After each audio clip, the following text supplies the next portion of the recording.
বাঙালির খুব পছন্দের একটা রেসিপি হচ্ছে চিংড়ি মাছের মালাইকারি। এটা সাদা ভাত, পোলাও, ফ্রায়েড রাইস, লুচি, পরোটা সবার সাথে খেতে ভীষণই ভালো লাগে। বাড়িতে কোনো গেস্ট এসে গেলে আপনারাও এই রেসিপিটা বানিয়ে সার্ভ করতে পারেন। নমস্কার, আমি অর্পিতা আর আমার চ্যানেলে আপনাদের সকলকে স্বাগত। আশা করছি আপনারা সবাই ভালো আছেন, সুস্থ আছেন। চলুন তাহলে শুরু করা যাক আমার আজকের এই রেসিপিটা। চিংড়ি মাছের মালাইকারি বানানোর জন্য আমি একটু বড় সাইজের চিংড়ি মাছটা নিয়েছি আর চিংড়ি মাছটা ধুয়ে নুন আর হলুদ মাখিয়ে নিয়েছি। অপরদিকে একটা নারকেলকে কুড়িয়ে নিয়েছি আর নারকেলটা থেকে এবার দুধটা বের করে নেব। তার জন্য নারকেল কোড়ার মধ্যে দিয়ে দিলাম সামান্য একটু জল। তারপরে এইভাবে চেপে চেপে এই নারকেল কোড়া থেকে দুধটাকে বের করে নিতে হবে। তবে আপনারা বাজার থেকে এই নারকেলের দুধ কিনে নিয়ে এসেও এই চিংড়ি মাছের মালাইকারিটা বানিয়ে নিতে পারেন। শহরের দিকে যে কোনো মুদির দোকানেই হয়তো এই নারকেলের দুধ কিনতে পাওয়া যায়, তবে আমরা যেহেতু গ্রামে বাস করি আমাদের এদিকে এতটা সহজে পাওয়া যায় না। আমরা এইভাবেই নারকেলের কোড়া থেকে দুধ বের করে রান্নাটা করে থাকি। দেখুন, সব নারকেল থেকে নারকেলের দুধটাকে বের করে নেওয়া হয়ে গেছে।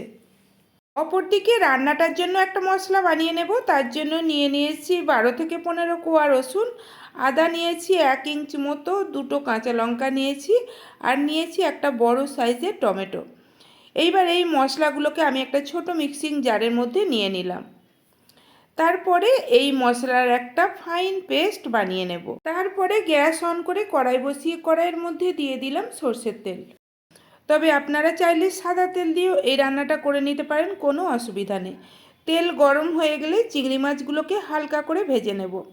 চিংড়ি মাছ কিন্তু খুব কড়া করে ভাজবেন না, তাহলে চিংড়ি মাছ শক্ত হয়ে যাবে। চিংড়ি মাছ সবসময় হালকা করেই ভেজে নিতে হয়।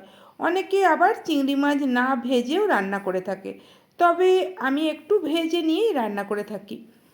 যাই হোক, চিংড়ি মাছগুলো হালকা করে ভেজে নেওয়া হয়ে গেছে, আমি এগুলোকে তেল থেকে তুলে নিলাম। এইভাবেই কিন্তু বাকি চিংড়ি মাছগুলোকেও ভেজে নেব।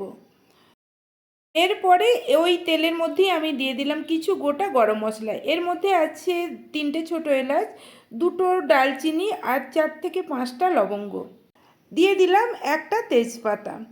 তারপরেই এই তেলের মধ্যে দিয়ে দিলাম 2টো মিডিয়াম সাইজের পেঁয়াজ বাটা। পেঁয়াজ বাটাটাকে দিয়ে 1 মিনিট মতো লো টু মিডিয়াম ফ্লেমে এটাকে ভেজে নিতে হবে।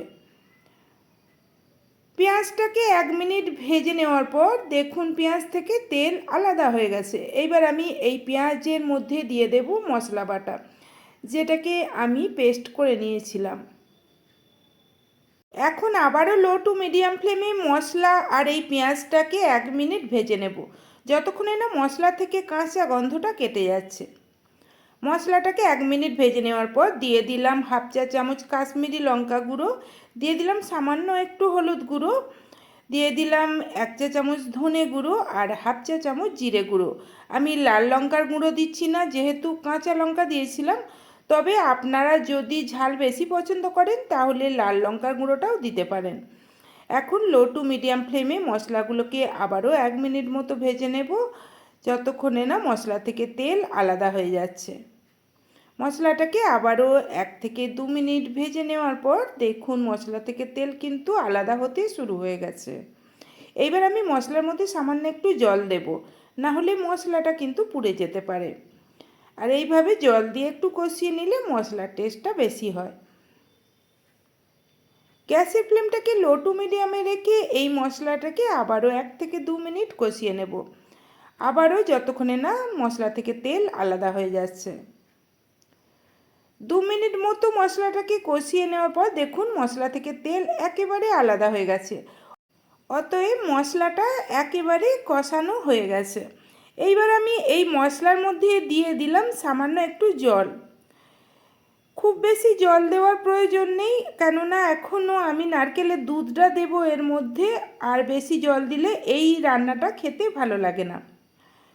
দিয়ে দিলাম স্বাদ মতো লবণ আর 1/2 চা চামচ চিনি। চিনিটা একটু দেবেন, কেননা এইসব রান্নায় একটু মিষ্টি না হলে খেতে ভালো লাগে না। টেস্টে ব্যালেন্স আনার জন্য চিনিটা দেওয়া অবশ্যই প্রয়োজন।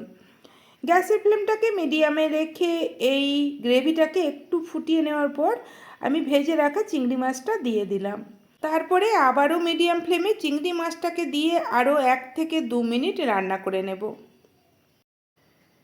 মিডিয়াম ফ্লেমে 2 মিনিট চিংড়ি মাছটাকে রান্না করে নেওয়ার পর গ্রেভিটা দেখুন অনেক ঘন হয়ে গেছে। এইবার আমি এই গ্রেভির মধ্যে দিয়ে দেব নারকেলের দুধ, যেটাকে আমি আগেই নারকেল থেকে বের করে রেখেছিলাম। সব কিছুকে ভালো করে একবার নেড়ে দিলাম। তারপরে এর মধ্যে দিয়ে দিলাম 2টো চেরা কাঁচা লঙ্কা আর দিয়ে দেব 1/2 চা চামচ গরম মশলা গুঁড়ো। তারপরে সব কিছুকে আবারও ভালো করে নাড়াচাড়া করে মিশিয়ে নেওয়ার পর লো টু মিডিয়াম ফ্লেমে এটাকে আরও 2 মিনিট রান্না হতে দেব। বন্ধুরা, আপনারাও এইভাবে চিংড়ি মাছের মালাইকারি বাড়িতে বানিয়ে দেখবেন, খেতে কিন্তু ভীষণই টেস্টি হয়। ভাত, পোলাও, ফ্রাইড রাইস, লুচি, পরোটা সবার সাথেই খাওয়া যায়। আর বানানো তো দেখলেন কতটা সহজ। বাড়িতে যদি বানিয়ে থাকেন কমেন্টে আমাকে জানাবেন কেমন হয়েছিল। রেসিপি ভালো লাগলে লাইক করে বন্ধুবান্ধব আত্মীয় পরিজনদের মধ্যে শেয়ার করে দেবেন। আর আমার চ্যানেলটা প্লিজ সাবস্ক্রাইব করে দিয়ে পাশে থাকা বেল নোটিফিকেশান অল করে রাখবেন, যাতে আমার রান্নার আপডেট সবার প্রথমে আপনাদের কাছে পৌঁছে যায়। রান্নাটা আমার হয়ে গেছে। আমি 3 থেকে 4 মিনিট এটাকে আরও রান্না করে নিয়েছিলাম। দেখুন গ্রেভি অনেক ঘন হয়ে গেছে, আর রান্না করার প্রয়োজন নেই। আমি গ্যাস অফ করে দিলাম, তারপরে এটাকে গরম গরম সার্ভ করব। আজকের মতো রেসিপিটা এখানেই শেষ করলাম। সবাই ভালো থাকবেন, সুস্থ থাকবেন। ধন্যবাদ।